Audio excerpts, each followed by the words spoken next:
La vie est une suite constante d'expériences. Plus on en fait, mieux c'est. Nous sommes Selma et Swazik de Séraphin.légal. Avec Parole de juriste, nous vous proposons de décortiquer pour vous les parcours de juristes d'entreprises inspirants. Ils vous partageront leurs réussites, leurs échecs, leurs doutes et tous les conseils utiles aux nouvelles générations de juristes. Notre objectif, vous mettre à disposition toutes les recettes pour progresser dans votre carrière de manière concrète. Bonne écoute!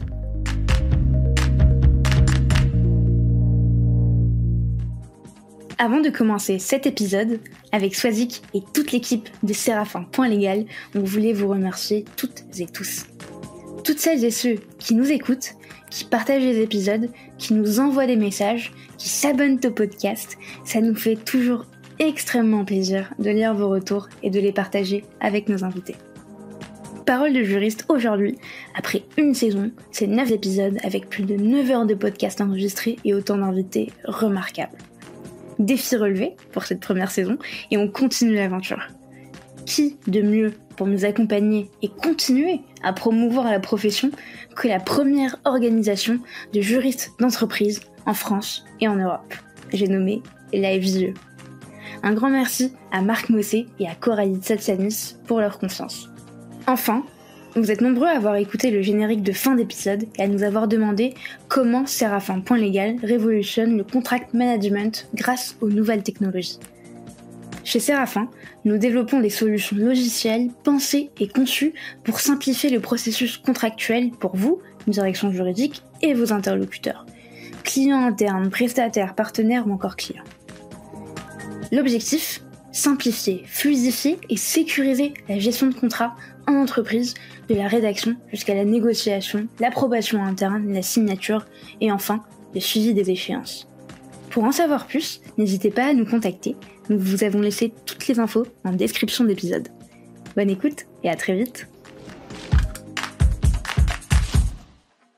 Bonjour Karine. Bonjour Karine. Bonjour Selma, bonjour Swazik. Comment ça va ? Ça va, il fait beau aujourd'hui, ça fait du bien. Il fait super beau aujourd'hui. On est très contente de te recevoir sur Parole de juriste. Merci. Pour plein de raisons. Je pense que tu vas nous apprendre beaucoup de choses pendant cet épisode et pas uniquement juridiquement parlant ou sur tes expériences.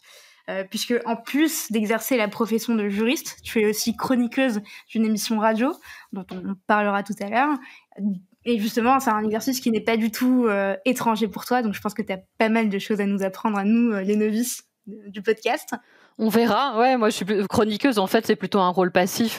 J'anime pas et je monte pas l'émission, donc c'est pas tout à fait pareil en fait. Mais être derrière un micro, c'est familier pour toi finalement. Ouais, ça j'ai l'habitude et j'aime bien en fait. C'est vraiment un exercice qui apprend beaucoup, même pour mon travail en fait, puisque c'est en tant que chroniqueuse, le but c'est pas du tout d'aller lire un texte préécrit. On n'est pas du tout dans cette optique. On est vraiment dans l'improvisation sur les thématiques. On parle de cinéma et l'animateur ne décide pas par avance dans quel ordre vont passer les films et quel chroniqueur va intervenir en premier. Donc on doit pouvoir être prêt si on doit intervenir d'entrée pour critiquer un film ou alors pour rebondir à ce que va dire un autre chroniqueur. Donc il faut avoir des idées très claires dans sa tête pour pouvoir prendre la main si on arrive en premier et être capable de répondre à ce que va dire quelqu'un d'autre. Donc je trouve que c'est hyper important. Moi, je me suis aperçue que ça m'avait vachement formée. Je me dis aujourd'hui, si j'ai une présentation à faire sur n'importe quel sujet, je peux partir en impro à partir du moment où dans ma tête les idées sont claires. Okay. Et c'est vrai que quand je commence à dire à des gens non mais c'est bon, je peux te faire une présentation en impro parce que dans ma tête c'est clair, ça leur fait peur parce que j'ai pas de support, parce que et on se dit il faut un PowerPoint et tout, mais non en fait et c'est un peu comme les TED en fait, c'est des gens qui quand même sont plutôt dans l'impro, mais ça reste clair et ils ont pas de prompteur pour les aider ou ils ont pas de choses qui défilent derrière. C'est le même exercice en fait. Moi je suis une grande fan de tout ce qui est improvisation. J'ai l'habitude d'aller voir des matchs d'impro. Alors, on sort un peu du cadre professionnel, mais je sais pas si tu as eu l'occasion d'aller voir des matchs d'impro. T'as la Coupe Paris Impro sur Paris ou des comédies musicales en improvisation, mais c'est toujours impressionnant de voir comment ils peuvent partir avec rien, en fait, avec juste un sujet. Et je pense que c'est pareil, ça rejoint ce que tu dis. Ouais, et encore, je pense que l'exercice qu'ils font, eux, c'est plus difficile parce qu'il faut vraiment partir sur une idée, alors que moi, j'ai juste à donner un avis sur quelque chose sur lequel j'ai pu réfléchir avant. Oui. Et c'est vrai que moi, j'en ai déjà vu des matchs d'improvisation et je trouve ça vraiment très impressionnant. Hein. Ça, je pense que j'arriverai pas à le faire, cet exercice. Bah écoute, avant de reprendre tout le sujet qui consiste à nous parler de ton expérience en tant que chroniqueuse, je te propose de te présenter de la façon dont tu le souhaites, ce qui te plaît, qui tu es, d'où tu viens, ce que tu fais. Alors moi, je suis Karine Le Breton, donc j'ai 44 ans. Ça fait 20 ans que je suis juriste et j'ai fait toutes mes études à Rennes avec un petit passage dans une université anglaise pour faire un LLM. Et après mes études, en fait, j'ai travaillé à Paris pendant 8 ans. Parce qu'il y avait des opportunités qui me semblaient plus intéressantes que sur la région rennaise, et puis j'avais envie de bouger. Et depuis maintenant 11 ans, le temps passe vite, je suis à Lille. J'ai eu un gros coup de cœur pour cette ville. C'est un bassin hyper dynamique en termes d'emploi et en termes culturels, donc deux choses qui sont importantes pour moi. Voilà, j'ai beaucoup bougé, j'ai fait 8 entreprises, des structures différentes, des postes différents, et voilà. Et donc je peux vous en parler aujourd'hui. Petite question rituelle maintenant. Est-ce que tu te souviens de ce que tu voulais faire quand tu étais enfant ? Alors, qu'est-ce que je voulais faire quand j'étais enfant ? J'ai eu plein d'idées. Je pense que la trop première chose que je voulais faire, c'était être banquière, parce que je trouvais ça génial. Les banquiers avaient plein de sous, donc je me disais trop bien, je vais être riche. Voilà. Après, j'ai compris qu'en fait, les sous à la banque n'appartenaient pas aux banquiers, donc j'ai changé d'avis. Et voilà. Et je suis passée par l'idée d'être. À un moment, je voulais être styliste parce que j'adorais dessiner. J'ai voulu être institutrice parce que j'aimais bien l'idée de transmettre du savoir. Je trouvais ça chouette. Et puis finalement, je pense que quand j'ai eu 15 ans, je me suis dit je veux faire du droit. Ah oui, jeune. Ah ouais, j'avais commencé à réfléchir à ce que je voulais faire. Il y avait quand même tout l'aspect business qui m'intéressait, école de commerce. Donc j'ai commencé vraiment à regarder vers quand j'étais en seconde. Et puis en cherchant dans le CDI du lycée, alors je suis pas sûre que tout le monde connaisse le CDI. Moi je connais. Non, mais on va arrêter de dire qu'à mon époque je ne connaissais pas ces éléments-là, mais si le CDI ça existe encore aujourd'hui. Voilà, mais c'était sur des feuilles papier qu'on regardait à l'époque, et j'avais découvert le métier d'avocat d'affaires qui mélangeait un peu business et droit, et je me suis dit ça c'est pour moi, et donc assez vite je me suis dit que j'allais faire ça. C'est quand même plutôt rare d'avoir quelqu'un qui nous dit que dès 15 ans, il voulait faire du droit. C'est chouette. Et dans tes aspirations futures, en fait, on retrouve un peu ton parcours, parce que de ce que j'ai compris, c'est que tu as opté pour un DJCE, alors donc un diplôme de juriste conseil en entreprise en droit des affaires. Est-ce que tu peux nous expliquer la différence entre Master 2 ou, pour les plus anciens comme moi, DEA ou DESS et le DJCE ? En fait, le DJCE, il est délivré avec un DESS. Donc moi, j'ai fait DJCE et DESS droit des affaires. La particularité du DJCE, c'est qu'il va rajouter une couche supplémentaire de cours. Je pense que par rapport à un DESS normal, il y a le double de cours. Donc c'est vraiment assez intense, très très divers en droit des affaires, ça touche toutes les matières. Et il y a une particularité, c'est que le dernier mois de l'année, donc en juin, tous les DJCE de France, il y en a une dizaine, se retrouvent. Alors à l'époque c'était à Montpellier, je sais pas si aujourd'hui c'est toujours le cas, pour aller faire un certificat de spécialisation. Et donc pendant un mois, on fait une matière à fond. Donc moi j'avais fait par exemple du droit des sociétés. Mais j'aurais pu faire du droit commercial ou du droit international. Voilà, à l'époque, je voulais faire du droit des sociétés, donc c'est ça que j'avais fait en spécialisation. Donc c'est vraiment un diplôme qui a un niveau d'exigence assez important. Et les conditions d'entrée sont différentes, du coup ? Non, c'est sur dossier et entretien. Moi, j'avais alors avant mon DJCE, je m'étais déjà orientée en droit des affaires, parce que c'est vraiment quelque chose que je voulais faire, parce que j'avais fait une MST, donc une maîtrise sciences et techniques juriste d'affaires franco-britannique, qui est un diplôme qui existe à l'université de Rennes, et qui en fait, j'ai fait ma licence et ma maîtrise la même année. Ouais. Avec plus de l'anglais renforcé, et en 4e année, je suis partie en Angleterre faire un LLM. Donc j'ai fait un LLM en droit international des affaires. Promis, c'est pas mon côté chauvin qui va parler là, mais Rennes est une très bonne fac pour tout ce qui est droit des affaires. Elle est reconnue pour ça. En tout cas, pardon, j'allais dire à mon époque, mais Ouais. c'est pas volontaire. Non, en tout cas, il y a une vingtaine d'années, c'est vrai que je sais pas où ils en sont aujourd'hui, mais c'était quand même dans les années 80, c'était là d'où il y a eu beaucoup de réflexions autour du droit des affaires, donc une vraie force au niveau de l'université de Rennes, et c'est pour ça qu'ils se sont mis à créer des diplômes très spécifiques comme cet MST, juriste d'affaires. Aujourd'hui, c'est un magistère, et c'est assez intense parce que vous se retrouvez à faire quand même 2 années en une, mais c'est hyper intéressant et ça permet d'aller faire un LLM et de vivre autre chose par la suite. Et une fois que tu as eu ton diplôme en poche, je suppose que tu as fait des stages comme tout étudiant qui se respecte. Est-ce que tu pourrais nous en parler un peu ? Ouais, alors moi c'est toujours été très clair et c'est depuis toujours. Moi, je voulais être avocat en droit des sociétés, voire M&A. Donc après mon DJCE, j'ai fait des stages en cabinet d'avocats anglo-saxon. J'en ai fait un chez Linklaters et après chez Norton Rose parce que c'était vraiment des choses que je voulais faire. Et donc là, j'ai mis le nez pour la première fois dans le M&A et les droits des sociétés en pratique, en cabinet d'avocat. Et entre les deux, j'ai passé une première fois le CAPA, enfin pas le CAPA, l'examen d'entrée au CRFPA, et je l'ai pas eu. Donc j'ai continué à faire des stages, puis je l'ai préparé pendant une deuxième année et pour le repasser l'année suivante.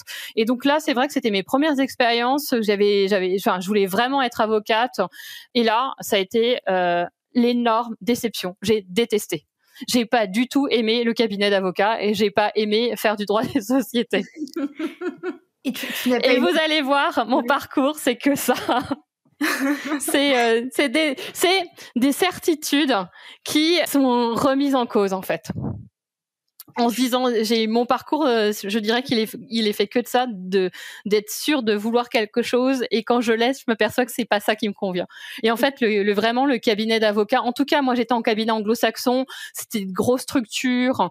Moi, en tant que stagiaire, je travaillais sur des petites parties d'un deal dont je voyais rien du tout. C'était pas très intéressant, je m'y sentais pas bien, je retrouvais pas mes valeurs dedans. Ça travaillait des horaires assez importantes. Il y avait pas de place un peu, je trouvais, pour la vie perso. Il y avait un peu une ambiance chacun pour soi. Alors je dis, tous les cabinets d'avocats sont pas comme ça, mais en tout cas ceux que j'avais fréquentés, je trouvais pas ça très sain, même entre stagiaires. Il y avait une certaine compétition. Et je retrouvais vraiment pas mes valeurs. Donc c'est vrai que j'ai repréparé l'examen d'entrée au CRFPA, mais en n'étant plus si convaincue que ça de vouloir être avocate. Et tenter une petite structure, ça te disait pas ?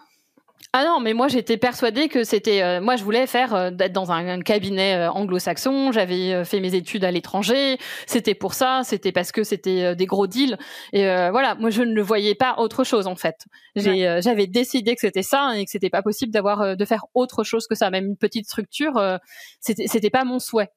Tu l'as vécu comment, en fait, de te rendre compte à ce moment-là que l'avocature était pas du tout ce que tu voulais faire par la suite? Comment t'as vécu ça? En fait, j'y ai pas pensé. Je me suis dit, ça me plaît pas, mais c'est pas grave, c'est ce que je veux faire, je veux être avocate. Okay. On y va, on continue.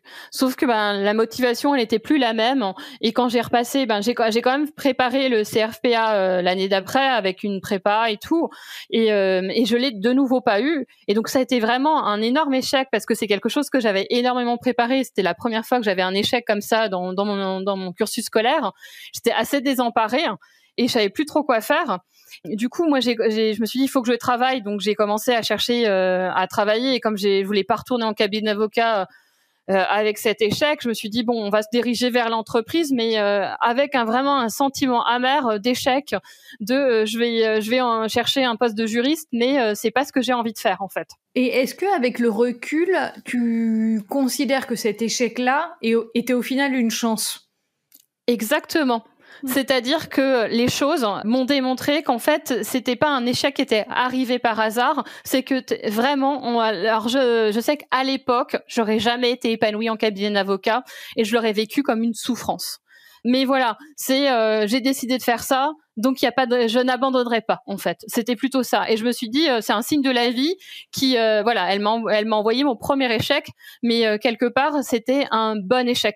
C'est-à-dire que quand je suis arrivée après, quand j'ai commencé ma première expérience en entreprise en tant que juriste, là, ça a été la révélation.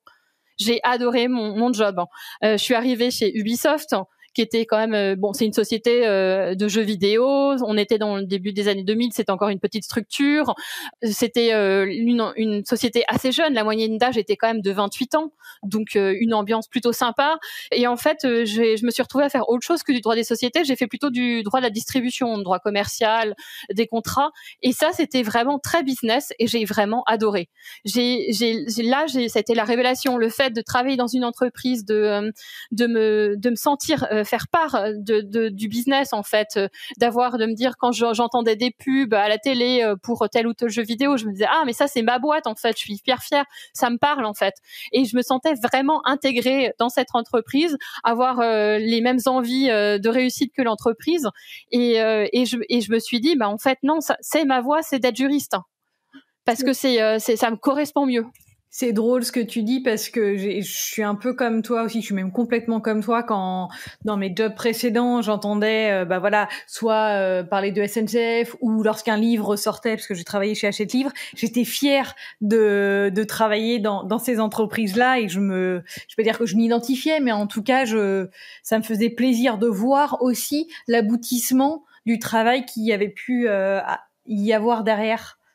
Donc c'est exactement ça. Je trouvais puis là, on est vraiment au cœur des projets, on sait ce qui se passe, on va aider à concrétiser quelque chose. Alors qu'en cabinet, le rôle de l'avocat n'est pas le même. L'avocat est un prestataire de la société et il voit qu'une petite bout. Alors ça dépend. Aujourd'hui, il y a des avocats qui sont un peu plus impliqués dans les entreprises, mais c'est vrai que quand on est dans un gros cabinet d'avocats, la relation n'est pas la même. Et puis on a plein de sociétés avec lesquelles on travaille, donc c'est pas tout à fait la même relation. Et comment s'est passé ce switch entre le moment où tu as échoué au CRFPA et le moment où tu t'es dit je vais devenir juriste et je vais essayer de trouver mon premier job? Est-ce que tu te souviens de cette période? Comment tu as rejoint Ubisoft? En fait, je l'ai d'abord rejoint en stage, en fait, parce que quand on n'a pas d'expérience, c'est compliqué. Et puis, alors, je vous ai pas donné un élément, c'est que moi, j'ai passé l'examen du CRFPA en 2001, soit quelques semaines après les attentats du World Trade Center. Donc, la plus mauvaise période, c'est-à-dire qu'il y a eu un gel des embauches partout pendant 2 ans. Il n'y avait plus de job. C'était impossible de trouver un job de juriste pour un junior à cette époque-là. C'était terrible. J'ai jamais vu le marché par la suite aussi gelé que à cette époque-là. Il y avait vraiment rien du tout, à part des offres de stage et moi j'avais fait des stages en cabinet, mais c'était pas la même chose que des stages en entreprise. Donc je suis repassée par une période de stage en fait. Ouais, puis à un moment donné, on a aussi envie de travailler et d'avoir son propre salaire. Parce que pour avoir fait 1 an et demi de stage, c'est sympa, on apprend, mais il y a aussi une envie d'être autonome. Oui, c'est ça. Voilà. Moi, de toute façon, je suis passée d'abord en stage chez Ubisoft. C'était une première expérience. C'était voilà. Et c'était j'ai eu une période de transition. C'était compliqué parce que il y avait rien sur le marché, donc il a fallu que je réalise que c'était compliqué de passer en tant que juriste. Après, moi, j'avais vraiment un profil cabinet d'avocat, c'est-à-dire que j'ai un LLM. Donc un master de droit d'université anglaise, ça parlait tout de suite quand je en cabinet d'avocat, et trouvais ça génial. C'est ça qu'ils recherchaient comme type de profil. En entreprise, ils ne savaient même pas ce que c'était que ce diplôme. En fait, on avait un sacré décalage. Et moi, j'avais pas un profil du tout qui parlait à une entreprise. J'avais pas les petits plus en fait, alors que j'avais des petits plus pour le cabinet. Donc ça a été un peu une période de transition un peu compliquée à rechercher un stage alors que je voulais travailler parce que j'avais déjà fait des stages, à changer, à se dire je vais pas être avocate, je vais être juriste, mais c'est un peu un choix par défaut. Donc ça a été compliqué et j'ai eu de la chance de vraiment tomber sur une entreprise qui me motive en fait. Et je suis restée 1 an chez Ubisoft. Il n'y avait pas de possibilité de CDI par derrière, donc j'ai continué après à enchaîner les CDD parce que, comme je disais, c'était vraiment une période où le CDI c'était hyper rare en fait. À part si on était déjà dans l'entreprise, c'était compliqué d'en trouver un.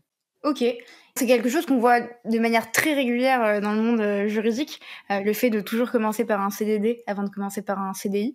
Est-ce que c'était dérangeant pour toi à cette période ou au final tu t'es juste résigné au fait de travailler avec ce type de contrat et pas un contrat beaucoup plus durable?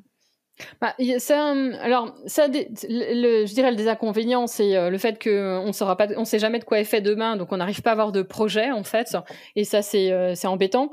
Et puis aussi, des fois, on a envie de s'investir un peu plus dans la société, de mettre en place des choses. Mais on n'a pas le temps parce qu'on est là à court terme. En fait, souvent on est soit en remplacement d'un congé maternité, soit un petit accroissement d'activité. Donc on n'est pas là pour mettre des choses en place. On n'a pas le temps en fait. Et ça c'est frustrant parce que on peut identifier des petites choses qui manquent et qui feraient du bien à l'entreprise, mais on n'a pas le temps de s'investir. Moi, a posteriori, c'est multiplication de CDD parce que j'en ai fait 4 ou 5 à suivre, ou alors avec stage compris. J'ai vu ça comme une véritable opportunité parce que ça m'a permis de voir des structures complètement différentes.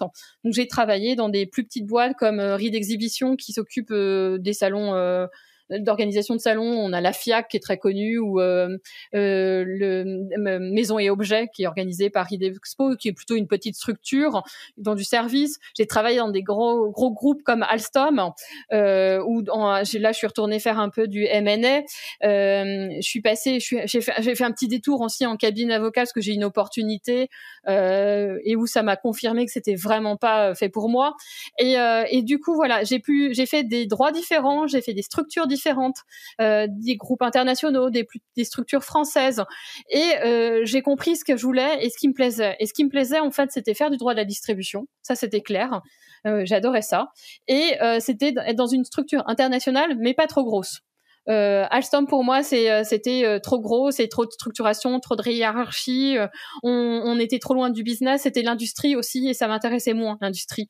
Donc du coup au bout de 2 ans comme ça, j'ai compris ce que moi j'aimais et vers quel type de poste j'avais envie de tendre. Et c'est plus facile quand on sait ce qu'on veut, quand on postule à un job, d'aller dire que oui, on a envie de ce job parce que c'est vrai, on le sait, on y a réfléchi. Et c'est comme ça que je suis arrivée chez Alcatel Mobile Phone qui fait de la distribution de téléphones mobiles. C'est parce que quand je suis arrivée chez eux, ils avaient tout ce que je voulais. C'était une petite structure, mais dépendante d'un gros groupe chinois en fait, qui faisait de la distribution. Donc il y avait tout ce qu'il fallait. Et c'est vrai que quand j'arrive sur ce poste où je dois expliquer pourquoi je suis motivée, c'est plus facile parce que c'est vraiment ce que je veux faire et je suis capable de le justifier. Il y a peut-être aussi un point justement qu'on oublie quand on postule, c'est vraiment de personnaliser à la fois le CV et la lettre de motivation si ça se fait encore, mais vraiment de ne mettre que les compétences qui vont avec le poste. Ça demande plus de temps, mais je pense que ça démontre plus la volonté qu'on a de travailler au sein d'une entreprise, quelle qu'elle soit. Ça, je suis tout à fait d'accord avec toi. Et ça, moi, je le vois parce que je recrute aujourd'hui. C'est à chaque fois que j'ai reçu des CV, le fait de mettre une lettre de motivation qui est pas du tout personnalisée, qui est complètement standard, alors que je me dis c'est quand même quelque chose qui est préécrit. Moi, quand j'ai commencé, c'est la vieille époque. On écrivait les lettres de motivation à la main, oui, donc ça prenait du temps. Il fallait, si on faisait une petite erreur, fallait tout recommencer. Là, je me dis c'est quand même dans l'ordinateur. Ça prend pas tant de temps que ça d'aller personnaliser un peu sa lettre et de montrer sa motivation. Et je trouve ça dommage que les candidats le fassent pas, en fait. Moi, ça m'est arrivé de faire du recrutement et justement d'enlever de demander justement au RH en me disant mais donnez-moi les lettres de motivation, et il me dit mais on regarde pas ça nous. Je dis mais moi je les regarde parce que je vois l'intérêt que porte le candidat à l'entreprise et le temps qu'il a passé à soigner sa candidature en fait, et ça permet de mesurer la motivation. Et en entretien, s'être renseigné aussi sur l'entreprise. Moi, je sais que pour avoir fait, ne serait-ce que pour les stages, de voir que la personne en face ne sait pas ne s'est pas renseigné, parce que le nombre de salariés c'est pas nécessairement parlant, mais ne pas avoir regardé les informations essentielles, ça montre pas une super motivation. Et donc à profil égal, on va prendre quelqu'un d'autre. Exactement. Et ça m'est arrivé aussi de faire du recrutement de stagiaires où j'avais des stagiaires où je leur posais une question toute simple comme c'est quoi pour vous la différence entre un juriste et un avocat et ils savaient pas me répondre. Et je me disais mais c'est quand même bizarre de pas savoir quelle est la différence entre ces deux métiers. C'est les mêmes études mais l'approche est pas pareille en fait. Et j'avais des réponses souvent farfelues. Du type par exemple, je me rappelle qu'on m'avait dit « Ah non, mais un avocat, ça fait du droit immobilier et pas un juriste. » Et là, je lui ai dit « Ah bah c'est dommage, ma responsable, elle est spécialisée en droit immobilier, elle n'est pas avocate. » Et je me suis dit « Mais pourquoi cette idée, en fait ?» Et voilà. Et à la base, c'est pas une question piège, en fait. C'est juste pour qu'ils m'expliquent quelque part leur motivation à être juriste. Et voilà. Et des fois, on est étonné. Et c'est pour ça que je me dis que c'est quand même une opportunité que j'ai eue de pouvoir tester le cabinet d'avocat et de pouvoir tester aussi d'être juriste et de travailler dans des structures différentes parce que je sais comment ça travaille et ça permet d'avoir une vision complètement différente des différentes choses qui existent en fait. Et ça c'est et franchement, je sais que ça n'a pas été une période facile sur le moment, ces différents CDD, parce qu'on ne sait jamais de quoi ça doit être fait demain et qu'on doit payer son loyer. Mais vraiment, ça a été ultra enrichissant. Mais c'est génial que tu nous racontes ça, parce que moi, en regardant ton profil LinkedIn, je pensais que c'était un choix de ta part de cumuler différentes expériences, finalement. C'était aussi un choix de ta part, mais c'était aussi finalement ce qui était fait sur le marché, parce qu'il y avait que des CDD, qu'il y avait pas d'autres opportunités beaucoup plus durables, et t'as réussi derrière à en tirer des acquis et des expériences qui t'ont été bénéfiques. Et si tu devais justement tu devais retenir une chose de ces 6 expériences que tu as dû faire, de ces six premières années durant lesquelles t'es passé d'une entreprise à l'autre, ce serait quoi? Alors c'était pas 6 ans, je pense que ça a duré 4 ans, mais ce que je retiendrai, mais c'est en fait ça a vraiment forgé ma manière de travailler par la suite. C'est quand on arrive en fait dans une structure en CDD, c'est qu'il y a un besoin en fait. C'est parce qu'il y a c'est ce que je disais, un congé mat ou un surcroît d'activité. On n'a pas le temps de vous former. Parce que c'est court, un CDD, et on n'a pas le temps que vous preniez le temps en fait. Donc faut aller vite, faut comprendre vite. Et ça, aujourd'hui, dans les qualités qu'on me reconnaît, c'est que je suis quelqu'un qui s'intègre vite et qui travaille vite. Et je pense que c'est lié vraiment à ça. Moi, c'est ça que je retiens. C'est que c'est vraiment en termes de voilà, il y a 2 pendants, le fait que ça m'a permis d'avoir une vision hyper large de ce qui pouvait exister en termes de job autour du juridique, mais ça m'a donné des qualités pour la suite que tout le monde n'a pas et qui sont vraiment liées à ça. Et je voulais aussi parler avec toi de la période chez La Redoute, Red Cat, et ensuite La Redoute, où tu as travaillé à partir de 2013, si je dis pas de bêtises. La Redoute, ouais. Je suis arrivée chez Red Cat en 2010. Ok. Justement, tu as rejoint la Redoute en janvier 2013, justement l'année où Kering a choisi de céder La Redoute à Nathalie Bella, qui était PDG à ce moment-là, et Eric Courteil, qui était secrétaire général de Red Cat. C'était une session qui a été faite pour 1 euro symbolique, si je dis pas de bêtises. Et s'en est suivi derrière un plan de restructuration massif et un plan de redressement.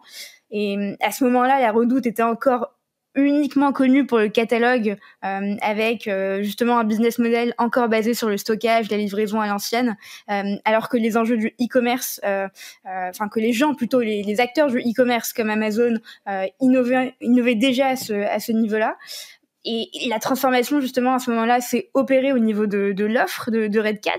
Elle a été beaucoup plus centrée sur le prêt-à-porter, la maison, avec de nouvelles choses qui ont été mises en place pour moderniser La Redoute. Toi, à ce moment-là, tu étais en charge des contrats, de la distribution, des contrats IT, du support juridique pour les équipes marketing, transport, print design, etc. J'imagine que ça s'est forcément répercuté sur tes missions sur la direction juridique. Et je voulais savoir justement quel rôle tu avais joué avec ton équipe à ce moment-là. Alors en fait c'est assez bizarre parce que pour reprendre l'histoire, donc moi à la base j'étais chez Red Cat qui était le groupe qui détenait La Redoute, mais aussi Verbaudet, Daxon, Sirius.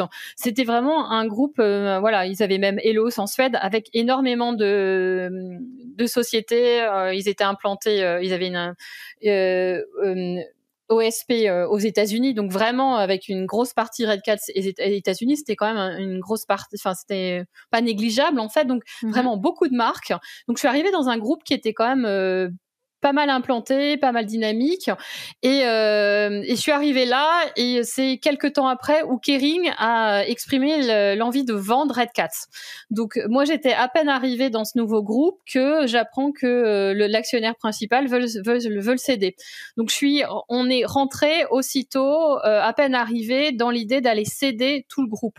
Donc c'était déjà pas évident à suivre, et on a commencé à faire des due deals pour aller vendre le groupe. Et ça n'avançait pas. Ils se sont aperçus que c'était compliqué d'aller vendre un groupe aussi gros avec des marques aussi diverses un peu partout dans le monde. Et la décision de Kering, c'était au bout de 2 ans, ça a été d'aller vendre Red Cat, mais de manière morcelée, marque par marque. Moi, j'étais dans la holding. Ça faisait 2 ans que je savais pas ce que j'allais devenir parce que justement, on parlait d'aller vendre le groupe. Et tout d'un coup, on nous dit, même le Red Cat va disparaître, la holding va fermer. Et on va vendre le groupe par bout. Et donc on était en train de participer à aller à notre propre fin en fait, parce que ils ont fermé la holding, et une fois qu'ils ont vendu toutes les sociétés, et voilà, et la plupart des gens se sont retrouvés dans un plan social chez Red Cat avec pas de job derrière. Alors certains ont été reclassés chez Kering, mais la plupart n'ont rien retrouvé. Et parmi le groupe de juristes, on était une dizaine au sein de la direction juridique. Il y a eu la possibilité, parce que tout le juridique des différentes enseignes était géré au niveau de la holding, de repartir dans des sociétés. Donc moi, c'est comme ça que je me suis retrouvée en fait chez La Redoute. C'est la société qui m'a accueillie en tant que juriste. D'accord. Voilà. Et d'autres sont partis chez Daxon ou chez Verbaudet, Sirius. Voilà. Et donc, après cette période un peu étrange de 2 ans, un peu de stressante, en fait, où on sait pas, je me suis retrouvée chez La Redoute, et hop, ça recommence. Et là, on repart sur un plan social, mais alors qui me touchait plus, mais qui touchait plutôt les personnes qui étaient dans les entrepôts, en fait. Et même certaines parties plus opérationnelles. Donc c'était un peu compliqué, et parce que j'avais déjà vécu ça, et d'un autre côté j'étais un peu protégée parce que on n'était pas, même si j'étais dans le siège avec les équipes, on n'était pas, on était installés d'une manière où j'avais l'impression que tout ce côté-là n'arrivait pas jusque nous en fait. Le juridique était dans son petit monde et ça l'affectait pas tant que ça. Enfin, moi, je me suis pas trouvée très affectée. Du coup, c'est un peu bizarre de voir qu'un jour, il y a des gens qui débarquent au siège pour aller manifester leur mécontentement parce que on n'a pas conscience de ce qu'ils sont en train de vivre, même si on sait ce que c'est. Enfin, on sait que ça existe. Ça avait fait beaucoup de bruit dans les médias à ce moment-là. Et justement, quand je te parlais du fait d'avoir une répercussion sur ton quotidien, je pensais également au fait justement de devoir accompagner toutes les équipes dans la transformation de La Redoute, parce que La Redoute a dû, j'imagine, changer pas mal de choses dans son activité. Comment on vit ça côté direction juridique ? En fait, on a l'impression que La Redoute était à la masse, mais pas du tout. Son site internet, ils l'ont lancé dans les années 90. Donc, au contraire, La Redoute était très en avance. Sauf que ils ont lancé leur site internet tellement en avance que quand on arrivait en l'an 2000, sans faire les développements, sans l'entretenir, en fait, qu'il s'est retrouvé obsolète. Et c'était ça le problème. C'est pas qu'ils étaient pas sur le web, c'était que ils étaient tellement en avance et qu'ils avaient pas suivi parce qu'ils avaient eu des difficultés financières, qu'ils étaient restés sur leurs acquis et que leur site était plus à jour. Donc c'était compliqué. Mais il y avait vraiment une grosse équipe e-commerce, DSI à l'époque. Et il y avait pas mal de choses. C'était hyper en avance en fait. Je me souviens Jean-Michel Noir, qui était le président de Red Cats, lui, il avait une vision à 5 ans et il parlait au début de 2010. Il avait fait mettre en place sur la Redoute des petites vidéos où on voyait les mannequins porter les vêtements et les faire bouger et tout pour qu'on voit bien le rendu. Et c'était hyper innovant à l'époque. Mais en fait, on arrivait avec un site qui était obsolète et des idées hyper en avance et c'était pas compatible parce que tout ce qu'on voulait mettre en place, le site était trop vieux pour les supporter. Du coup, et puis il y avait pas les moyens qui suivaient derrière. Et il a fallu se dire bon bah avant d'aller commencer à se dire qu'on va aller mettre un mannequin qui bouge et qui fait comme aujourd'hui c'est le cas.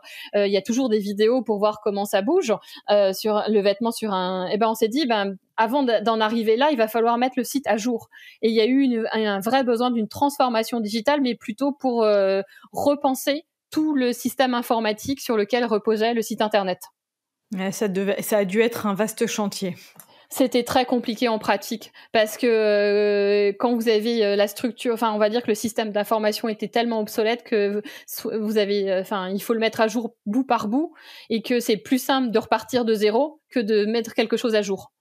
En tout cas, la Redoute, ce qui s'est passé à l'époque, même si je l'ai vu, je l'ai pas ressenti de la même manière parce que je pense que j'avais déjà vécu quelque chose qui me plus frontal quand j'étais chez Red Cats et que la restructuration de la Redoute et le plan social m'a pas affecté directement.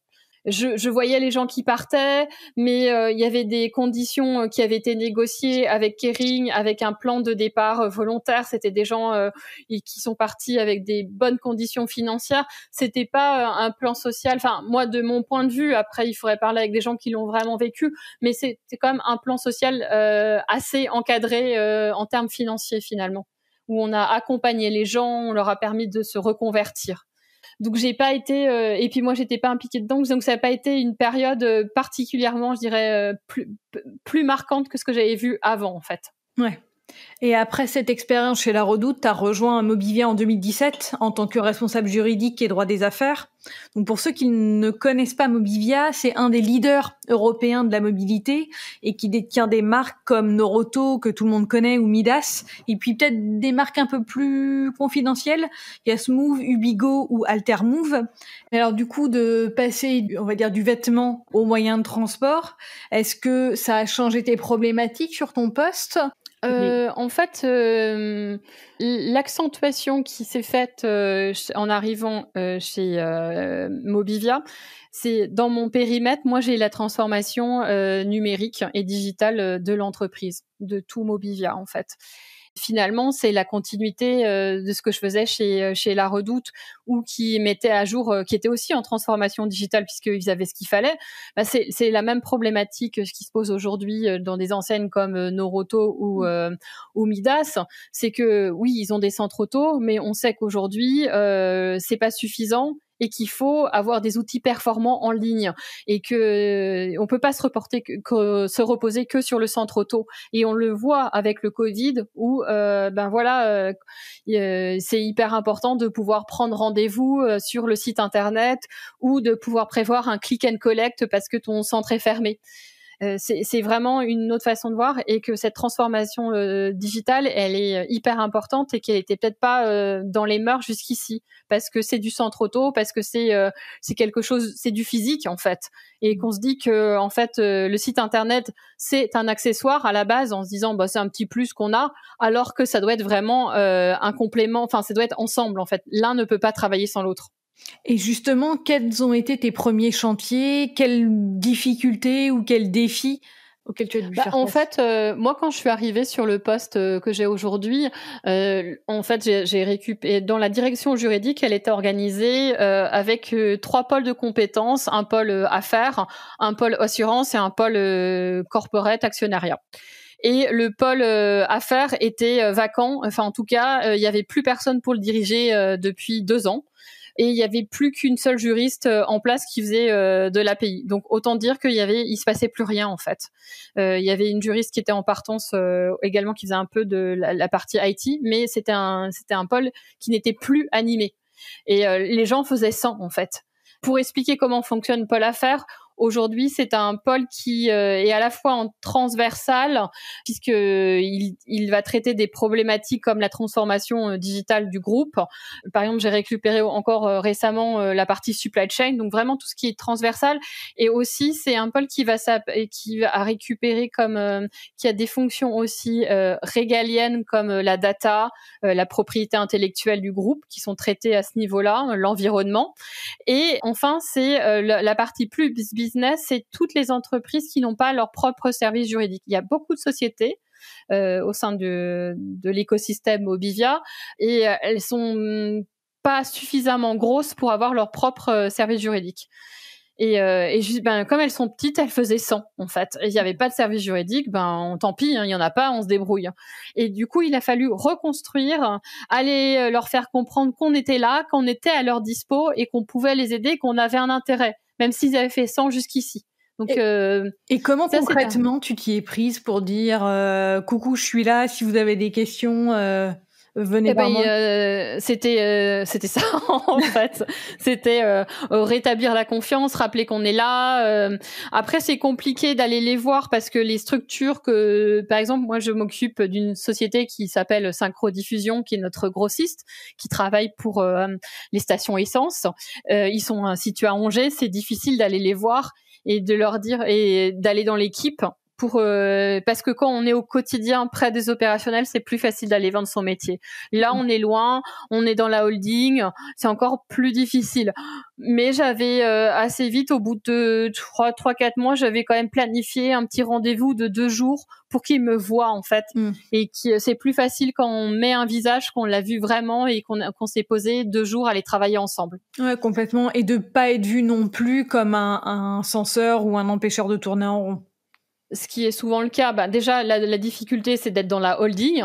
Mais ça, moi, je l'avais déjà vécu en étant chez Red Cats, où il y avait la défiance en se disant « Ah, mais vous êtes dans la holding, vous êtes pas là pour nous. En fait, on sera, même si vous travaillez pour nous, c'est pas vrai dans les faits, on n'y croit pas. » Donc moi, j'avais tendance à aller me déplacer assez souvent pour faire des formations, pour leur expliquer que si on était là et pour qu'ils me voient et qu'on soit plus dans l'interaction.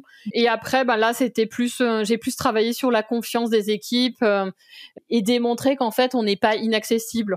Et il y a pas longtemps, je discutais avec une des personnes qui travaille dans la transformation digitale, qui s'occupe de tous les outils qui facilitent la vie des fonctions support et autres comme les Google et la Google Workplace et autres. Et elle me disait, mais en fait, t'es sympa et t'es cool. On a toujours l'impression que les juristes, ils sont inaccessibles et c'est vraiment des idées qu'on se fait.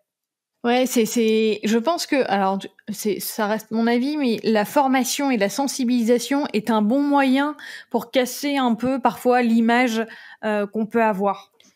Je suis tout à fait d'accord. C'est hyper important. Moi, j'encourage mes équipes à aller faire des formations et essayer de faire des formations un peu innovantes dans comment aborder les choses. Là, je leur ai dit, faites une formation contrat, mais pas leur expliquer avec tel article comment on fait un contrat, mais donner du sens. Ouais. À quoi sert un contrat ? Et aujourd'hui, des applications concrètes. Exactement. Les opérationnels, ils m'envoient des contrats parce que on leur a dit que c'est dans le process, mais s'ils pouvaient s'en passer, ils iraient plus vite. Si derrière, je leur donne un sens, pourquoi je renvoie un contrat et pourquoi c'est important d'aller le faire, ils vont plus facilement le faire. Et il faut faire une formation là-dessus, mais il faut pas faire une formation on va dire formelle parce que je vais les perdre et je vais demander à mon équipe de réfléchir sur quelque chose d'un peu innovant, de le faire sous forme de jeu. Et finalement, on a été prise de court là avec le Covid pour la mettre en place, mais on était parti sur un peu un burger quiz où on posait des questions avec des équipes qui s'affrontent sur et voilà, et ça permettait c'est un côté un peu fun. Et je me dis toujours aussi, si on fait quelque chose d'un peu différent, les équipes, elles peuvent passer un bon moment et voilà, et elles vont parler à leurs collègues en disant « Ah, j'ai fait une formation avec le juridique, c'était cool, on a joué au Burger Quiz ». C'est drôle, j'ai fait exactement la même chose, à reprendre les codes du Burger Quiz pour sensibiliser. Alors là, c'était l'équipe juridique, on va dire la phase 2 de la transformation digitale en interne. Et ça, pareil, ça a hyper bien marché. Bah, ça c'est hyper important. C'est ça en fait, et ça donne aussi, ça enlève ce mythe du juriste inaccessible qui reste vraiment ancré dans les mentalités. Et je me souviens, ma juriste que j'encadrais chez La Redoute en fait, qui était junior, on devait former les gens sur la convention unique en fait, ce casse-tête, et sur le déréférencement. Donc j'avais cette double formation, et sur le déréférencement, ça perd tous les gens, c'est hyper complexe, mais il fallait quand même qu'on les sensibilise. Et je lui avais dit, mais fais un truc qui te parle toi, qu'est-ce que t'aimes? Et elle aimait bien Disney. Et du coup, elle a fait une formation des référencements en racontant des histoires, en partant de La Belle et la Bête. J'arrête de travailler avec la Belle, elle arrête de travailler pour la Bête. Voilà, et qu'est-ce qui se passe? Où j'ai Dark Vador, il veut construire l'étal noir, machin. Et du coup, on racontait des histoires en parlant de choses qui, elle, lui parlaient parce que c'était ça. Et du coup, ça la rendait beaucoup plus accessible aux opérationnels qui étaient quand même plus embarqués dans l'histoire parce que ça leur parlait aussi. Et ça montrait qu'on était des personnes comme les autres qui aimaient les Disney ou Star Wars en fait. Et c'est ça qui est important. Ouais, je suis d'accord. Voilà, et c'est ça qu'il faut pas oublier. Et je pense que c'est à partir du moment où on démontre que on est des personnes comme des autres et que on aime la même chose, le rapport est pas le même. Et ce rapport que tu as développé avec les opérationnels, Karine, est-ce que il t'est venu naturellement ou est-ce que tu l'as développé parce que tu as été formée par des juristes un peu plus seniors quand tu étais junior qui t'ont appris à faire comme ça? Non, j'ai pas été formée. Je me suis assez formée par moi-même, mais j'ai dû changer d'état d'esprit. Je vais dire que la juriste que je suis aujourd'hui, c'est pas la juriste que j'étais il y a 10 ans. Où justement, je pense que j'étais plus inaccessible, où j'étais très formaliste, où je faisais mes mails, c'était bonjour, bien cordialement, même si c'était en interne, il y avait bien la forme qu'il fallait. J'allais jamais mettre un smiley dans un email pro. C'était on est professionnel, on reste professionnel. Même dans mon rapport avec mes collègues, pour moi la hiérarchie c'était important. Mon chef c'est mon chef et c'est pas on met une déférence entre le fait que c'est mon responsable juridique et moi, on peut pas être amis parce que c'est mon responsable. J'avais vraiment cette mentalité-là, et je ne sais pas ce qui a fait que j'ai changé, mais je me suis aperçue que que ça mettait un peu de froideur. Et petit à petit, j'ai été plus en phase avec moi-même et j'ai laissé tomber ce côté structuré. Et en me disant bon, on arrête de mettre bonjour et puis on met un hello en fait mais c'est voilà, et on finit pas ses mails pas bien cordialement, mais à la fin je finis par bonne journée. C'est un petit truc, mais ça fait moins froid comme mail, c'est moins inaccessible, et je me permets d'aller des fois déconner avec mes opérationnels, même dans un truc pro où je peux refaire une réponse avec un petit smiley ou un petit top, c'est génial. Voilà. Mais il m'a fallu du temps pour arriver à lâcher prise en fait et me dire non, mais t'as le droit d'être décontracté en fait quand t'écris tes mails ou quand tu communiques avec tes opérationnels en fait. Ça n'empêche pas le ton. Voilà, et ça, c'est pas un manque de professionnalisme. Oui. On est plus abordable comme ça. J'avais aussi envie de parler avec toi, Karine, d'un autre sujet. Il y a quelques mois, je sais pas si tu te souviens de notre appel téléphonique, notre échange téléphonique, tu me parlais de tes challenges pour optimiser les process au sein de ta DJ chez Mobivia, et justement, tu me parlais de structuration de la fonction et d'initiatives LegalOps à mettre en place. Oui. Je voulais savoir comment ça a avancé, quels sont tes premiers chantiers et aussi quels sont les premiers challenges auxquels tu fais face actuellement. Pour remettre du contexte, ça fait 3 ans et demi, presque 4 ans que je suis chez Mobivia, et c'est vrai que mon poste, j'avais envie de renouveau, de faire des trucs que j'avais jamais fait, parce que j'aime bien le challenge et j'aime bien apprendre de nouveaux trucs. Et je réfléchissais aux matières que je pouvais faire, et en fait, je couvre quasiment tout. Et puis même en faisant peut-être un peu de droit immobilier, ça allait rester accessoire. On a une spécialiste là-dedans, donc je savais pas quoi faire. J'avais envie de changer et de faire de renouveau.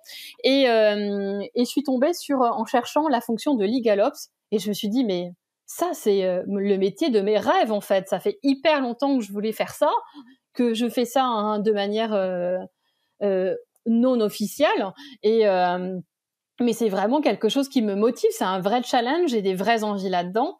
Et du coup, j'ai profité du fait qu'il y avait une restructuration de la direction juridique avec le départ du directeur, où on a mis à la place 2 directeurs juridiques et on a fait 2 directions qui on va dire une direction bicéphale, pour proposer au nouveau directeur juridique de cette fonction de legal ops.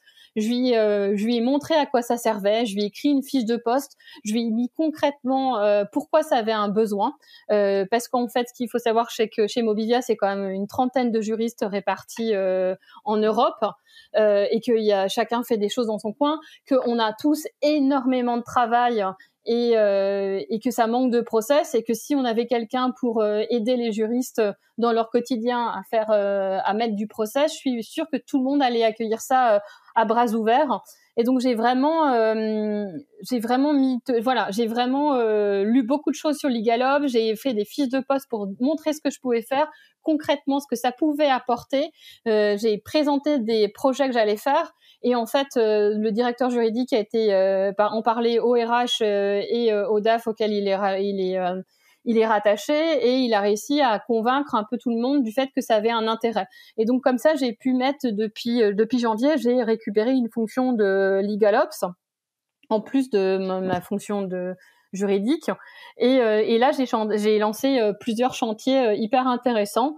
Et là je suis totalement, je m'épanouis dans ce job parce que c'est quelque chose de totalement nouveau, et c'est un aboutissement, je dirais, à ma fonction, parce que c'est ce que je t'avais dit, Selma.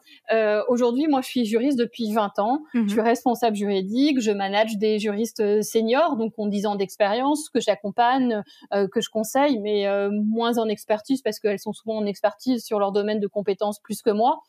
Et c'est vrai qu'il se pose toujours la question et après je fais quoi? Et généralement après responsable juridique, la solution logique c'est d'être directeur juridique. Mais moi j'ai bien vu quand le directeur juridique de Mobivia est parti, j'y réfléchi, je me dis mais c'est pas un job que je veux en fait, ça m'intéresse pas du tout son job, je ne veux pas faire ça. Mais sauf qu'il me reste 20 ans à travailler. Qu'est-ce que je vais faire? Il faut bien que j'évolue à un moment. Et je me suis dit, voilà, c'est peut-être pas une étape nécessaire en fait. On n'est peut-être pas obligé de devenir directeur juridique. Il y a peut-être d'autres solutions. Et la fonction de LegalOps, en fait, me semble une bonne alternative à ceux qui ont, comme moi, pas envie d'être directeur juridique parce que ça nécessite d'être moins près du business et plus dans la politique, les enjeux, c'est plus des enjeux politiques, des enjeux opérationnels. Et ce qui me convient beaucoup moins à mon caractère et à mes envies, en fait. Ouais, et j'en ai discuté avec mon directeur juridique qui s'était renseigné auprès d'un cabinet de recrutement parce que pour savoir ce qu'il en pensait de cette fonction de LegalOps, qui lui avait dit, aujourd'hui, il y a 2 profils sur qui est LegalOps. C'est soit dans des petites structures, on met des juristes juniors pour faire un peu ça, ou alors c'est vraiment mon type de profil, des gens qui ont 20 ans d'expérience, qui n'ont pas du tout envie d'être directeur juridique, mais qui ont envie d'évoluer. Et c'est un bon tournant de carrière pour quand on veut évoluer sans passer par la fonction juridique de directeur juridique. Et tu te souviens de comment t'es allé piocher ces ressources pour constituer ta fiche de poste, motiver ta proposition? T'es allé chercher sur internet, t'as lu des bouquins. Je sais que Julie Ledieu il y a quelques épisodes nous parlait de certaines documentations sur un site, une communauté en particulier. Est-ce que toi t'as eu ta source de documentation? Moi j'ai tapé Legal Operation sur internet. Génial. Et j'ai lu énormément d'articles, beaucoup d'articles en anglais aussi parce que c'est une fonction qui vient des États-Unis, qui est un peu plus implémentée, et pour voir déjà qu'est-ce qui m'intéressait dedans, qu'est-ce que je pouvais mettre concrètement en place chez Mobivia. Il y a des parties, je savais que c'était pas approprié de les mettre dans le job, notamment la partie budgétaire, parce que je sais que c'est quelque chose qui intéresse aujourd'hui le directeur juridique, et ça n'avait pas d'intérêt d'aller lui proposer à l'heure actuelle d'aller porter ça. Et donc j'ai mis vraiment des choses où moi j'avais quelque chose à apporter et qui concrètement je pouvais dire voilà ce que cette partie-là, voilà ce que ça peut apporter. Et j'ai vraiment passé beaucoup de temps. Et puis après, j'ai creusé. Dedans, il y a une partie LegalOps, il y a une partie Legal Design. J'ai regardé pas mal de webinaires, j'ai lu pas mal de choses qui parlaient de ça pour voir concrètement comment ça pouvait être mis en place pour maîtriser le sujet et pour être capable de le vendre, en fait. Et tu l'as très bien vendu. Moi et puis après quand il y a un sujet qui me passionne, je suis capable de le porter, en fait. Ouais, je sais que j'avais une collègue qui vient d'arriver, qui est compliance officer, et elle me dit, mais quand tu parles de tes sujets de LegalOps, tu nous emportes parce que t'es tellement motivé qu'on a envie de te suivre.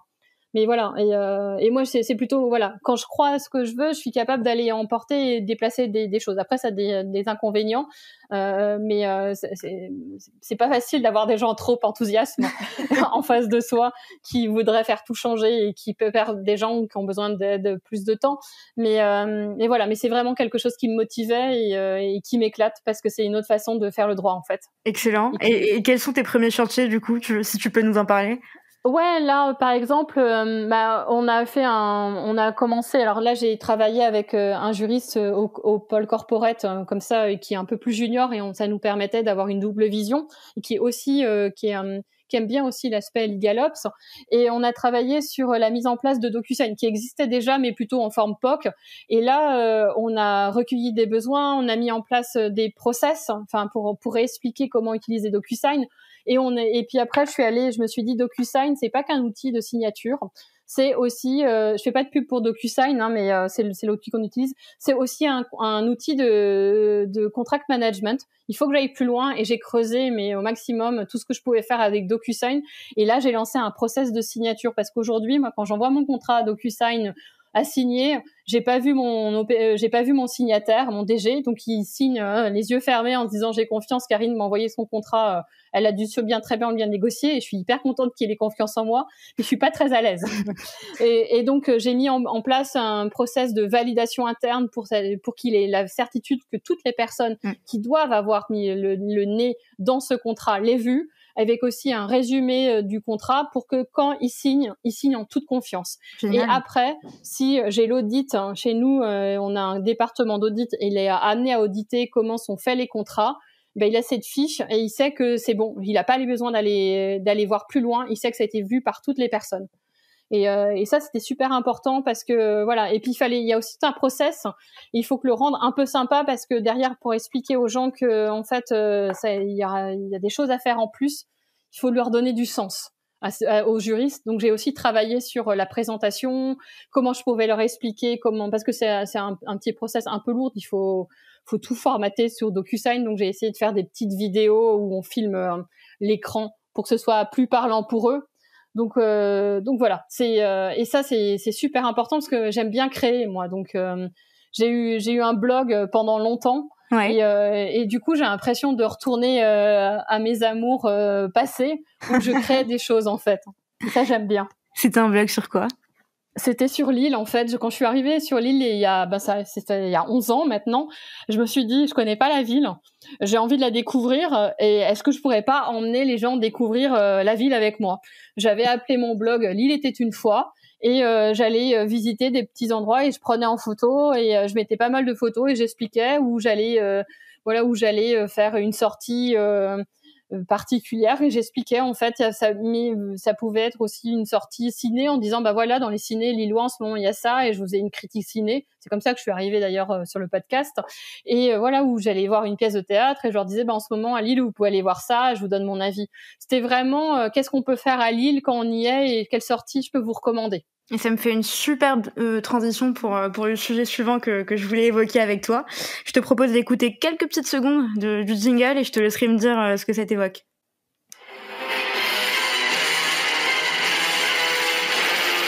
Il est 14h. Vous êtes sur Radio Campus, fréquence 106,6. Je vais pas mettre tout le jingle parce qu'il est super long. Qu'est-ce que ça t'évoque alors? Blanche Gardin ou plutôt Marina Foïs pour les Césars? Alors c'est une bonne question. Je pense que un peu des deux. Ouais, ce serait pas tranché. Blanche Gardin, j'aime bien, mais pas tout. Et Marina Foïs, des fois, j'ai tellement détesté Marina Foïs dans Énorme que je suis un peu bloquée. Okay. Voilà. Donc le jingle qu'on vient d'écouter, c'est le jingle des aventuriers des Salles Obscures. C'est une émission donc dans laquelle tu participes quasi de manière hebdomadaire, si je me trompe pas. Alors l'émission est de manière hebdomadaire et moi je dois participer une fois par mois à peu près. Tu peux nous expliquer comment t'as rejoint cette émission, quel est le but de cette émission, de quoi vous parlez et ce que tu y fais? Ouais, alors moi ça fait 6 ans que je suis chroniqueuse au sein des aventuriers des Salles Obscures. J'ai été contactée en fait à l'époque parce que les aventuriers des Salles Obscures est accolé à un site internet qui s'appelle Le Quotidien du Cinéma et qui relaie des critiques ciné. Et moi, en fait, quand j'avais mon blog sur Lille, je faisais des critiques ciné parce que je suis une grande cinéphile. Je passe beaucoup de temps dans les salles de ciné. Et en fait, mes critiques étaient apparues à la personne qui gère le site et l'émission radio. Et il m'a contacté en me demandant si ça m'intéressait d'aller d'écrire des critiques pour le Quotidien du Cinéma et également participer à l'émission radio. Et c'est comme ça que j'y suis arrivée. Alors l'émission radio, j'en avais jamais fait, donc c'était un peu bizarre la première fois. Et puis finalement, j'y ai trouvé ma place parce que je trouve ça passionnant. Et puis j'ai écrit pendant un certain nombre d'années des critiques ciné sur le Quotidien du Cinéma. Maintenant, je le fais plus parce que j'ai plus trop le temps. Mais ça me manque parfois de le faire. J'aimerais bien retrouver du temps pour le faire, mais j'ai vraiment trop d'activités annexes. Voilà. Et donc c'est vrai et puis j'aime bien aussi intervenir pendant le podcast et parler plus en live de mes envies ciné en fait. Donc voilà. Et pour revenir à ta question, le quotidien, les aventuriers des Salles Obscures, c'est une émission qui a lieu le samedi et qui parle en fait des films qui sont sortis le mercredi quand les cinémas sont ouverts. Oui. Alors, on espère que ça reprendra d'ailleurs, mais t'as dû être super flattée de passer d'une chronique que tu faisais de manière totalement contributive finalement sur un site internet et d'être repérée et qu'on te propose derrière d'intervenir sur l'émission radio. Est-ce que tu t'y es préparée à l'émission radio? Tu y allais un peu de manière spontanée en te disant que si on t'avait contacté, c'est que effectivement ce que t'écrivais était intéressant? En fait, je pense que à l'époque, je m'y suis pas préparée. Je savais pas trop comment ça allait se passer, donc un peu en novice, je me suis dit on se lance, on verra bien ce qui se passe. Et puis ça s'est plutôt bien passé. Comme j'ai une voix quand même plutôt grave, elle passe bien à la radio. Donc ça c'était plutôt un point positif et puis après je dirais que c'est à la longue d'enfer que ça vient en fait. Après j'aborde plus aujourd'hui l'émission comme je le faisais avant où je préparais moins. Maintenant, je prépare un peu plus parce que j'ai moins de mémoire, on va dire, et j'ai besoin de poser mes idées, d'y réfléchir quand même pas mal pour être sûr de donner du contexte pertinent. Parce que ça dure 1 heure, on peut être jusqu'à 5 chroniqueurs à rebondir les uns les autres. On n'a pas le temps de réfléchir. Enfin, c'est improvisé, mais il faut quand même savoir ce qu'on veut dire. Donc, si je suis quand même à tout le temps à faire c'est pas très agréable à l'antenne. Donc dans ma tête, je prépare beaucoup et j'ai un avis très structuré de ce que j'ai envie de dire sur les films. C'est pas il y a pas de fil conducteur, on va dire, ça vient comme ça veut venir, mais je sais dans ma tête, c'est très clair l'avis du film et de quoi j'ai envie de parler. Et généralement, je prends des petites notes que je ne regarde pas nécessairement, mais au moins je sais que j'ai ça pour me dire voilà, je sais de quoi je veux parler sur ce film. Et moi c'est vraiment un exercice que j'adore. C'est toujours un bon moment. On est des chroniqueurs avec des parcours complètement différents. Et aussi, alors on a un point commun, c'est qu'on aime vraiment tous le cinéma, mais on a tous des passions sur le cinéma très différentes. Et je trouve qu'on est hyper complémentaires et c'est hyper intéressant. L'écoute des aventuriers des salles obscures est hyper intéressante. Pour avoir écouté quelques petits épisodes, ça m'a fait aussi penser au Masque et la Plume qui passe sur France Inter. Et je te disais justement que je vous trouvais beaucoup plus sympa et bienveillant que sur le Masque et la Plume, même si c'est le rôle des critiques d'être un peu mordant, oui, il le faut. Et est-ce que tes collègues savent que tu participes à cette émission et qu'est-ce qu'ils en pensent? Alors certains de mes collègues le savent parce que quand j'ai l'occasion, je leur partage généralement le podcast en disant si vous voulez écouter, avoir des idées ciné, écoutez-le. Je le fais pas toujours et je sais pas si ça leur fait quelque chose ou ça les intéresse particulièrement. Il y a pas tant de gens de ça en fait qui vont beaucoup au ciné.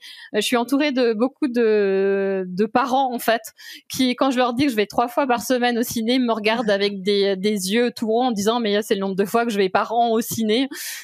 Donc du coup on s'aperçoit qu'on ne parle pas de la même chose, mais voilà, quand ils ont l'occasion, puis beaucoup de gens n'écoutent pas de podcast, ça c'est assez impressionnant aussi. Donc je ne parle pas à tout le monde quand je dis que je fais ça, mais quand j'arrive pas à leur faire écouter je leur donne des conseils. De toute façon, ils ont plutôt le réflexe, quand ils veulent aller faire un ciné, ils viennent me voir et ils me disent Karine, tu nous conseilles quoi en fait? Ça m'avait tellement rassurée quand je t'avais appelé il y a quelques mois et que je te disais qu'on allait lancer un podcast pour parler des parcours de juristes et que tu m'avais répondu bah ouais, moi j'adore les podcasts, j'en écoute tout le temps, c'est super, j'adore ce format. J'étais tellement rassurée et directement après tu m'as dit bah par contre sache Selma que tout le monde n'en écoute pas que c'est un format qui est encore peu populaire pour certains, mais finalement ça a l'air de bien marcher, donc voilà. Ouais, et puis il y a tellement de tout en fait en termes de podcast qu'on trouve obligatoirement quelque chose qui nous plaît. Par exemple, moi j'ai découvert un podcast de développement personnel qui est hyper simple, que je trouve hyper enrichissant sur des façons d'appréhender des situations, et je l'ai partagé à mon équipe qui n'écoute pas particulièrement de podcast, et j'ai une de mes juristes qui le trouve vraiment cool et elle m'a dit je l'écoute régulièrement, alors que c'est pas normalement, elle est pas très podcast, mais ça elle a trouvé un intérêt parce que le développement personnel ça intéresse tout le monde en fait, donc c'est un sujet très à la mode et quand c'est bien abordé, tout le monde peut s'y retrouver, donc il faut juste faire chercher. Et puis après je pense que c'est aussi une question de changement d'habitude. Enfin, avant la crise sanitaire, regarder des conférences sur YouTube ou on va dire sur son ordinateur, c'était pas encore entré dans les mœurs. Aujourd'hui, ça l'est. Je pense qu'il faut tester, voir si le format du podcast nous convient, et si c'est le cas, continuer. Si c'est pas le cas, trouver un autre média. Mais faut juste au moins faire la démarche d'essayer. Oui, je pense que c'est ça. Et puis je trouve que c'est assez pratique parce que on peut être en train de cuisiner, écouter son podcast. Moi, je fais souvent ça en fait. Je cuisine ou le matin, quand j'ai écouté les infos et que j'en ai un peu marre, je lance un podcast et ça me fait penser à autre chose. C'est une autre manière d'avoir de l'info. Moi, je sais que je regarde pas du tout la télé et que je trouve que les podcasts sont très qualitatifs et ça me permet d'avoir l'info qui m'intéresse. Ouais, je comprends. Dernière question avant de passer à la dernière partie. Quels sont les challenges ou les objectifs que tu voudrais réaliser et qu'on pourrait te souhaiter pour la suite, que ce soit dans un domaine pro, dans un domaine perso? La question est ouverte. Alors mon challenge du moment, c'est que je joue de la contrebasse, mais que en ce moment j'ai trop la flemme et je délaisse ma contrebasse. Alors souhaitez-moi de retrouver la motivation pour me remettre à jouer de la contrebasse, parce que là ça va pas du tout. Et j'y m'y suis mise il y a 3 ans. J'adore cet instrument, c'est génial. Mais j'ai une flemme en ce moment, mais c'est terrible. Je pense que c'est le Covid, le fait qu'on n'ait plus de rythme. J'ai du mal à aller, comme on sort plus de chez soi. Avant, c'était ma petite bouffée d'oxygène. J'arrivais chez moi, je faisais ça. Là, j'ai pas de changement et j'ai un peu plus de mal à m'y mettre. J'ai une petite idée pour toi, si ça t'intéresse. Tu peux te fixer comme challenge de jouer sur une terrasse pour la fête de la musique en juin, si les terrasses réouvrent et les bars et les restos réouvrent, et t'auras pas d'autre choix que de t'exercer et t'entraîner pour juin, parce que sinon tu pourrais éventuellement rater ta prestation devant tout le monde. Bon, j'ai pas le niveau, je pense. Il va falloir encore un peu de pratique parce que c'est très long à apprendre ça peut pour être jouer. De ton, de ton appartement avec une bière et. Ouais. Voilà, je vais me mettre dans la cour de la maison et c'est pour jouer pour mes voisins. En fait, c'est une bonne idée, ça. Voilà, je vais mettre ça comme objectif, d'être capable de jouer un morceau un peu long pour la fête de la musique. Et des challenges dans le cinéma, juridiquement parlant, ça te dirait? Non, en fait, non, moi j'ai jamais pensé mélanger les deux. C'est quelque chose. J'ai deux univers dans ma vie. J'ai mon métier et mes passions qui sont toutes liées à la culture. Donc moi je passe beaucoup de temps au théâtre, je passe beaucoup de temps au cinéma. Je joue de la contrebasse, mais j'ai jamais eu l'idée d'aller mélanger les deux. J'aime bien couper en fait. Mon travail, je suis dedans, j'aime ce que je fais, c'est du business et tout, mais ça me plairait pas du tout de travailler dans la culture. Je pense que ce serait un monde où je m'épanouirais pas. Mais quand j'ai fini mon travail, j'aime aller passer une soirée au théâtre et voyager. Et je veux pas qu'on me parle de droit quand je vais au théâtre. Scinder les deux et à chaque fois t'as ton petit espace de confort dans lequel tu ne penses pas à l'autre élément. À l'autre, ouais, exactement. Et ça a toujours été comme ça. C'est depuis le départ, depuis que je suis jeune, ça m'est jamais venu à l'esprit de conjuguer les deux. Je sais pas pourquoi. Moi, j'aime bien avoir mes petites zones. C'est comme moi quand je cuisine, j'ai pas non plus envie que Swazik soit à côté de moi pour me parler de contrats de licence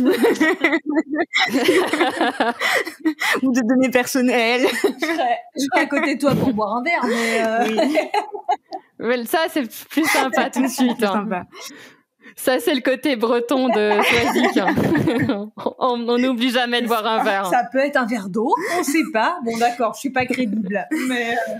Non, c'est pas crédible pour un breton. Écoute, Karine, je te propose qu'on passe à la dernière partie du podcast. Je vais te poser 4 questions et je vais te demander de me répondre avec 4 réponses brèves du tac au tac. Ok, là c'est un peu de pression. Je vais essayer d'y arriver. Généralement, je demande aux invités de se préparer comme avec un buzzer devant eux, tu sais, avec la position.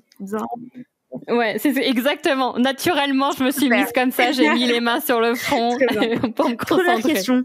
Si tu devais révolutionner un processus métier, quel serait-il ? Révolutionner un processus métier. Est-ce que je voudrais que moi, ce que j'ai envie, c'est que on pense design thinking surtout. C'est je voudrais que tout soit construit en droit pour penser à l'utilisateur final, ce qui n'est pas le cas. Donc, je voudrais qu'on mette du design thinking partout dans le droit. Ok. Quel est ton conseil numéro 1 pour bien collaborer avec ses clients internes ? C'est d'être soi-même en fait et de les traiter vraiment pas avec en se disant c'est moi qui ai toutes les réponses et en prendre une posture qui n'est pas la bonne. Moi mes opérationnels, j'essaie d'être alors ils vont pas tous penser ça, mais j'essaie d'être dans une relation de bienveillance. Voilà, on travaille ensemble, on est dans un mode collaboratif, c'est important que ça se passe bien et je suis pas la personne qui va t'apprendre des choses dans une posture de je suis mieux que toi parce que je suis dans le même juriste. bateau et on se tire les uns les autres vers le... Voilà, on travaille ensemble. C'est essentiel cette notion de collaboration. Je suis tout à fait d'accord. Et il faut vraiment qu'on se dise autrement personne va il va s'en sentir bien. L'opérationnel va se dire il m'emmerde avec son contrat là et moi je vais dire il est chiant parce que j'essaye de l'aider et il comprend rien. Donc très clair. Voilà, donc très très clair. On avait dit du tac au tac, Karine. Donc s'il te plaît du tac au tac. Je te rappelle les règles. Quatrième question. Si tu devais révolutionner... Non, oula. Ça, c'est la première question. Et en plus, c'est 3e question. Donc, ouais, c'est ça. Tu vois, regarde, ça, c'est le karma. C'est d'avoir fait un petit tacle. Ça m'a... ça me revient directement à la gueule. Ok, je la reprends. 3e question. Quel outil utilisez-vous au sein de la direction juridique ? Quels outils au pluriel ? Quels outils au pluriel, oui. Bon, comme outil, je vais vous parler de la Google Workplace parce que j'ai été choisie pour aller défendre au sein de Mobivia l'intérêt de Google Workplace parce que je pense que c'est un super outil, même si c'est Google qui est derrière et qu'on pense que c'est un gros méchant. Ça, en termes de données personnelles, ça nous aide bien. Donc moi, je parle de la Google Workplace parce que j'y vois beaucoup d'avantages. Ok. Et tu pourrais nous en citer quelques-uns ? Il y a plein de choses, mais par exemple la Google Keep, à chaque fois que je parle de quelqu'un de Google Keep, qui est un outil hyper simple où tu prends tes trucs, et je leur dis mais vous savez que vous pouvez partager votre Google Keep avec quelqu'un, et comme ça vous faites vos to-do list quand vous avez des réunions, vous notez les petites choses dont vous voulez parler au fur et à mesure. Et voilà, et en plus on peut mettre ça sous forme on peut mettre des petits croix quand on a fait le truc. Et maintenant je fais toutes mes réunions avec des personnes de manière régulière, je les fonctionne en Google Keep et tout le monde trouve ça génial en fait. C'est un outil hyper simple, mais c'est hyper pratique. C'est aussi l'outil qu'on utilise, nous, chez Séraphin, on utilise la suite Google. On pense peut-être à migrer vers Microsoft pour nous adapter à l'environnement de nos clients. C'est quelque chose qui va venir, mais en tout cas, effectivement, Google Keep et toute la suite, tous les outils Google sont hyper bien faits. Ouais. 4e question. Si tu devais donner un conseil aux nouvelles générations de juristes qui souhaiteraient progresser dans leur carrière, quel serait-il ? Moi je pense que il faut changer le droit, il faut le penser autrement. Faites que le droit soit fun et soit pas une contrainte en fait. Repenser la manière de faire pour que on comprenne qu'en fait le juriste il est pas un empêcheur de tourner en rond, mais c'est vraiment quelqu'un qui va accompagner le business au quotidien et qui va aider chacun. Donc trouver des nouvelles manières de faire pour que on comprenne que le droit c'est pas un truc par lequel on est obligé, mais que ça peut vraiment aider au quotidien les opérationnels. Super, belle conclusion. Et d'ailleurs, je ne te laisse pas partir sans que tu puisses évoquer un sujet, une anecdote que tu m'avais promis d'évoquer. Tu te souviens, il y a quelques jours, on discutait avec Swazik et toi-même et moi-même, et tu nous racontais que tu connaissais 2 invités du podcast et que tu avais eu avec chacun une anecdote assez particulière. Est-ce que tu veux nous en parler ou pas ? Ah oui, alors je les connais pas. Alors le premier invité, c'était Alice. Et Alice, en fait, je l'avais rencontrée, elle a évoqué d'ailleurs ce point, je l'avais rencontrée pour la recruter chez La Redoute et elle avait été prise.